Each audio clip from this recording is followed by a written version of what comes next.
Oi.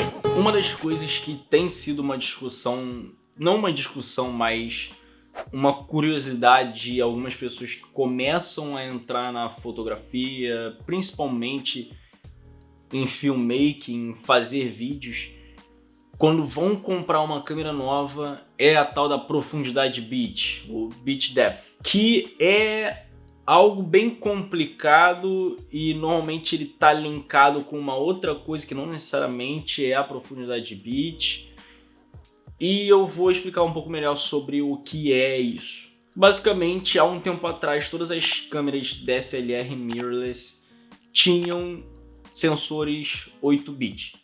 Era muito difícil você ter uma câmera que era 10 bits, por ser uma tecnologia um pouco mais complicada e na época muito cara.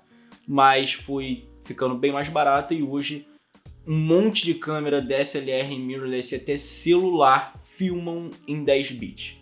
Mas o que é 10 bits e o que é aquele 420, 422, 444 que tem do lado?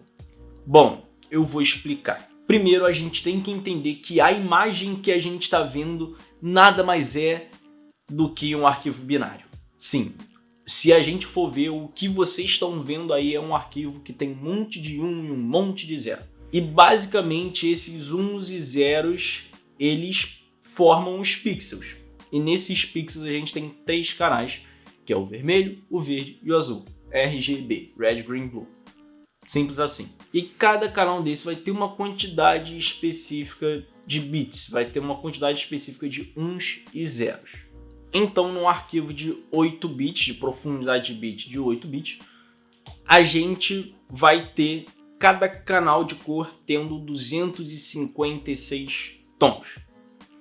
E sendo 3 canais, vermelho, verde e azul, se a gente fizer 256 por 256 por 256, a gente vai ter 16.777.216 possíveis cores em uma imagem de 8 bits. E aí, para a gente entender essa diferença de 8 bits para 10 bits, porque 10 bits é melhor que 8 bits, fazendo essa mesma conta, cada canal vai ter 1024 tons de cor. Se antes a gente tinha 256 tons por canal de cor, agora a gente tem 1024 tons por canal de cor, o que já é uma disparidade absurda.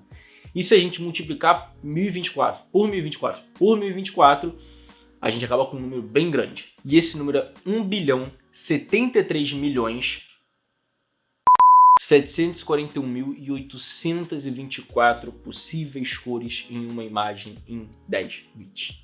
Ou seja, a gente sai de 16 milhões de cores para 1 bilhão de cores. E aí, se a gente for para 12 bits, a gente vai ter mais de 68 bilhões de possíveis cores. E aí, consequentemente, quando você aumenta a quantidade de bits, por isso ser um arquivo, por ser uns e zeros, você vai ter um arquivo mais pesado, com mais informação. E um outro benefício de você usar uma câmera que tem mais bits, uma câmera de 10 bits, ao invés de uma câmera de 8 bits, no caso, é com relação aos gamas de log gama, que basicamente vai ditar como que vai ser o seu alcance dinâmico, ou seja, como que você vai sair das partes mais escuras da imagem para as partes mais claras. Então, numa imagem de 8 bits, você vai ter as sombras e as luzes com menos detalhe do que numa imagem de 10 bits, porque na imagem de 10 bits você vai ter mais informação. Então você, consequentemente, vai conseguir ter mais detalhe em cada área dessa. Mas tem uma questão. Não necessariamente uma câmera que consegue filmar 10 bits, ela vai conseguir gravar esse arquivo em 10 bits. Às vezes tem algumas câmeras como a Canon EOS R, por exemplo, que você só consegue salvar arquivos em 10 bits através de um monitor externo, através de uma porta HDMI. Então você vai conectar um cabo HDMI na câmera, conectar num monitor externo, e aí esse monitor vai gravar a imagem em 10 bits.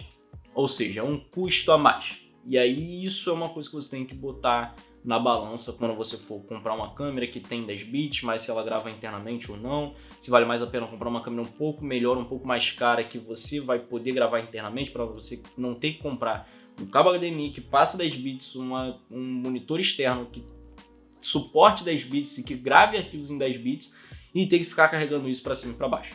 Então isso é uma questão que você tem que botar na balança. Mas voltando agora para a parte mais técnica, tem uma outra questão, que é meio que o braço direito da profundidade de bits, ou talvez até o coadjuvante dessa história, que é o Chroma Subsampling, ou a subamostragem de chroma. E o que é isso? Basicamente é aqueles números que eu falei que vêm do lado do 8 bits ou 10 bits, aquele 420, 422, 444. E o que isso significa? Basicamente esses números se referem à quantidade de informação de cor que conseguem ser gravadas a cada nível de pixel. Eu vou explicar um pouco melhor. A imagem, a sua câmera, normalmente para diminuir o tamanho do arquivo, na verdade na maioria das vezes, ela vai criar alguns atalhos para que ela não tenha que gravar tanta informação de cor. Então, basicamente, os seus pixels eles são lidos verticalmente e horizontalmente. E aí, algumas vezes, em certos níveis de pixel, a imagem, o sensor, ele usa a informação de um outro pixel para dar a informação para esse pixel próximo verticalmente e horizontalmente. Então, para explicar um pouco melhor a diferença entre esses três números que eu falei, né, o 420, o 422 e o 444, basicamente o 420, os pixels vão pegar uma amostra de outros pixels, alguns pixels vão pegar uma amostra de outros pixels, tanto verticalmente quanto horizontalmente.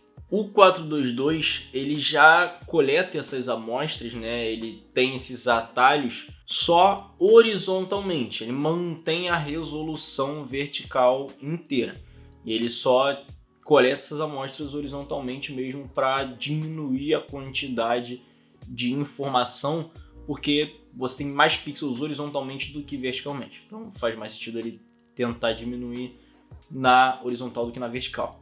O 444, que tem algumas câmeras hoje em dia que estão começando a filmar, algumas câmeras mirrorless que estão começando a filmar com 444, é o mais completo, porque ele não tem satélite, ele não coleta amostra, ele não tem a subamostragem. Então ele tem a resolução completa, tanto verticalmente quanto horizontalmente. E assim, não necessariamente uma coisa é 100% atrelada à outra. A sua resolução não é atrelada à sua profundidade de bits e a sua profundidade de bits não é atrelada à sua quantidade de subamostragem ou não. Basicamente você pode ter uma imagem Full HD 10 bits e você pode ter uma imagem 10 bits 420 e às vezes você precisa de algo externo, algum monitor externo, alguma forma de gravar externamente para poder melhorar a sua amostragem, ou seja, sair de um 10 bits 420 para um 10 bits 422. Às vezes você precisa de uma forma de gravar externamente para sair de 8 bits para 10 bits. Enfim, tem várias coisas que você tem que levar em consideração. Não necessariamente pular para o 10 bits é assim, olha, vai salvar minha vida. É bem melhor do que o 8 bits, sim. Só que o 8 bit é muito bom mesmo assim. Você tem um 8-bit que tem a capacidade de gravar 422, não sei se existe essa possibilidade, mas acredito que sim. Já é uma imagem bem melhor do que um 8-bit 420.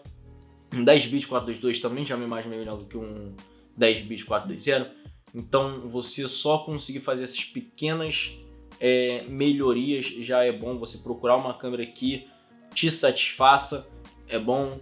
Mas não é sobre isso que eu estou falando aqui, eu estou mais falando sobre a diferença entre 8-bit e 10-bit, a subamostragem de chroma, se é 420, 422, 444, que diferença que isso faz. Mas enfim, se você gostou, não esquece de curtir aqui embaixo, se inscreve e ativa o sininho para você não perder nenhum vídeo. Comenta aí algum tema que você quer que eu traga aqui no canal, alguma coisa técnica, assim como a profundidade de bits e a subamostragem de chroma ou algo parecido com isso. Me segue no Instagram que eu tô sempre postando algumas coisas por lá, alguns reels. Assim como no Instagram eu posto também esses mesmos vídeos no TikTok, então me segue lá no TikTok também. Posto esses vídeos também aqui no YouTube em formato shorts, então fica ligado porque toda semana sai um vídeo. Mas é isso, eu espero que vocês tenham gostado e até o próximo vídeo.